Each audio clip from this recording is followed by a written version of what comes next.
Mr. President, I congratulate you on your election and welcome your presidency of hope. Indeed, that is what we need in these challenging times. For nearly 2 years now, the pandemic has upended our lives. The climate crisis has worsened, the inequalities have deepened, and the geopolitical balance is in a state of dangerous flux. Certainly, these are complex problems, but one thing is clear. They all hit the poor the hardest. Injustice is the common thread that ties these issues together. When I spoke before this August body last year, I said that how we address these issues will define our future. From what I have seen, that future will likely be one of inequality, where the poor plays catch up with the rich, with no hope or chance of ever succeeding in closing the gap. We cannot, in all conscience, allow this to happen. An unjust order is inherently volatile. We have to reverse course. How then do we, as governments, reconcile our obligations to our own citizens with our responsibility to the rest of humanity? For the Philippines, we understand that we need to expand our notion of us beyond the nation, so we can work together to secure our common future. We recognize that only inclusive multilateralism can deliver the global public goods we need. And we believe that fairness, equality, and respect should always be the basis of our engagement with one another.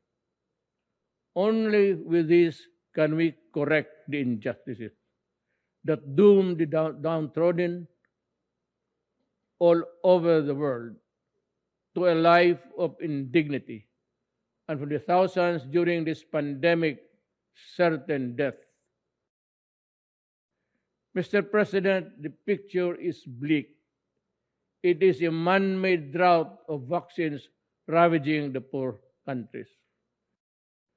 Rich countries hoard life-saving vaccines while poor nations wait for trickles. They now talk of booster shots where developing countries consider half doses just to get by.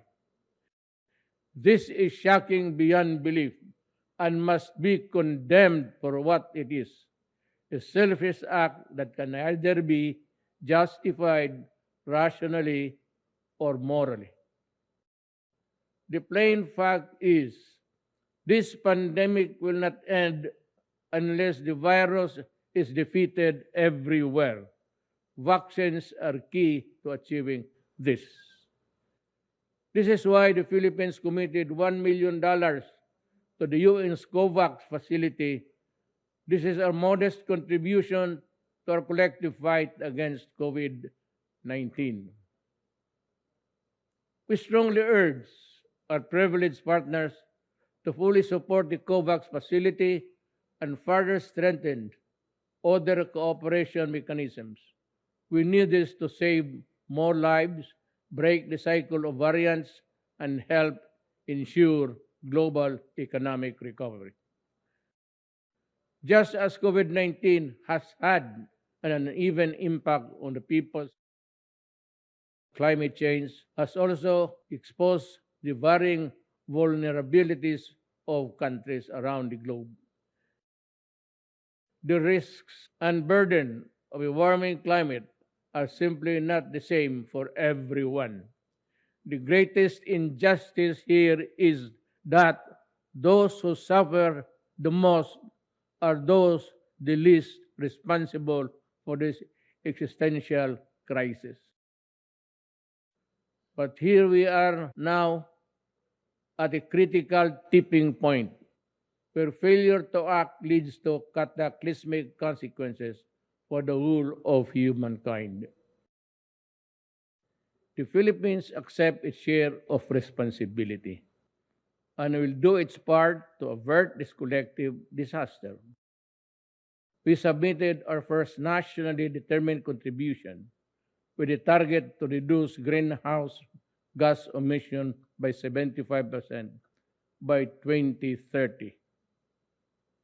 I issued a moratorium on the construction of new coal power plants and a directive to explore the nuclear energy option. But this contribution will be rendered useless if the biggest polluters, past and present, choose to do business as usual. We therefore appeal for urgent climate actions, especially those who can truly tip the balance. Developed countries must fulfill their long-standing commitment to climate financing, technology transfer, and capacity building in the developing world. This is a moral obligation that cannot be avoided. Our world's transition to a green economy must not be at the expense of developing countries' economic vitality. It simply cannot be, or it would be another travesty of justice. Mr. President, the Filipino people aspire for stable, comfortable, and secure life founded on freedom, justice, and equality. We have made significant strides on this after more than a century of nation building. Today, the Philippines is a middle income economy and a thriving democracy. But difficult challenges remain. This we do not deny. Millions of Filipinos work abroad under the most difficult and inhumane of circumstances. We call for the abolition of all structures that allow exploitations and oppression of migrant workers. The kafala system is one such behemoth that chains the weak, the desperate, and the voiceless to an existence of unimaginable suffering. Nothing can justify the continued existence of this unjust system.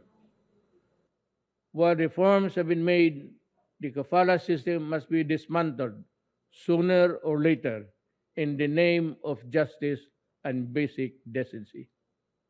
The Philippines seeks stronger partnerships to protect the rights of the Filipinos and realize the full potential of our nation. But let me be clear. What we mean is partnership that respects our people's agency. Let me say this again. My government has a mandate and obligation to my people. We will deal with all criminals, including terrorists, with the full force of our laws. The Filipino people want to live in peace, security in their homes and communities, free from harm and danger from the lawless. But achieving this goal has not been without challenges. I say this in no uncertain terms. The law applies to all. I have instructed the Department of Justice and the Philippine National Police to review the conduct of our campaign against illegal drugs. Those found to have acted beyond bounds during operations shall be made accountable before our laws. We have recently finalized the United Nations, our joint program of human rights. This is a model for constructive engagement between a sovereign member state and the United Nations. Meaningful change to be enduring must come from within. The imposition of one's will over another, no matter how noble the intent, has never worked in the past, and it never will be in the future. How many more countries shall be made to unravel and descend into chaos before the powerful heed the simple lesson? In dealing with complex problems in nation building, let us consider pragmatic approaches that square ideals with reality. Sure, they may lead us to imperfect solutions, but solutions nonetheless that actually work. We will pay the price for the misadventure of the few that spiral into humanitarian disasters. The Philippines, in line with its long-standing humanitarian tradition, has opened its doors to Afghan nationals, especially women and children fleeing the conflict. As one global community, we must do our utmost to help the Afghan people and all those who continue to suffer. For the Rohingyas, I have instructed our Department of Justice to work closely with the UN High Commissioner on Refugees to prepare a cooperation program for a specific number of Rohingyas consistent with our capacities. The Philippines has limited resources during these extraordinary times. But what we can do for humanity and will uplift human dignity, we will. Mr. President, in a period of profound geopolitical change, it is vital that all countries, big and small, commit to the rule of law fully and firmly. For a world without law is a world of disaster, where the weak is at the mercy of the strong. There can therefore be no other acceptable basis for a global order but the law. We must resolve disputes peacefully, as we manifested in the Manila Declaration of Peaceful Settlement of International Disputes. The Philippines is one with the ASEAN and other stakeholders in ensuring that the South China Sea remains a sea of peace, security, and prosperity. The 1982 UNCLOS and the 2016 Arbitral Award of the South China Sea provide a clear path towards a just, fair, and win-win solution for all. The award must be seen for what it is, a benefit across the board to all who subscribe to the majesty of the law. No amount of willful disregard by any country, however big and powerful, can diminish the arbitral award's importance. Mr. President, we face multiple crises that demand effective global governance. Yet our institutions, including the United Nations, have proven to be inadequate. The UN is a product of an era long past. It no longer reflects the political and economic realities of the world. Democracy and transparency are concepts that reverberate in the halls of the UN.